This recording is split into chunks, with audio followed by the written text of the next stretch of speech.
మనం sun roofs ని సరిగ్గా ఉపయోగించుకోకపోతే వాటి వల్ల జరిగే ప్రమాదాలు ఏ విధంగా ఉంటాయో ఒక్కసారి చూడండి.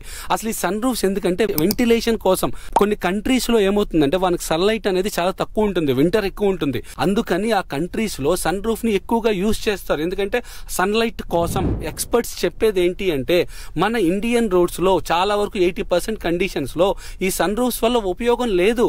ఈ సన్ రూఫ్స్ అనేది జస్ట్ ఆ వెంటిలేషన్ పర్పస్ కోసమే తప్పితే పిల్లలెక్కి నిలబడి పైట నుంచోడానికి మనం ఏంటంటే ఈ సెలబ్రిటీస్, సినిమా వాళ్ళు, పొలిటీషియన్స్ వాళ్ళేదో పబ్లిక్ ని అడ్రస్ చేయడం కోసం యూజ్ చేసే థింగ్ ని మనందరం ప్యాషన్ కింద తీసుకొని అవసరం ఉన్నా లేకపోయినా సన్ రూఫ్ వెహికల్స్ ని కొనుక్కొని అదేదో సరదాలాగా పిల్లలు పైకెట్టి ఎంతమంది ఈ సీట్ బెల్ట్ పెట్టుకుంటున్నాం అండి. ఎందుకు పెట్టుకుంటున్నాం? మనం వెహికల్ డ్రైవ్ చేసేటప్పుడు చిన్న కుదుపు వచ్చిన ఏదైనా బ్రేక్ నొక్కినా మనకి ఇలా ముందుకు వచ్చి ఇంజురీస్ అవ్వకుండా ఉండడం కోసం.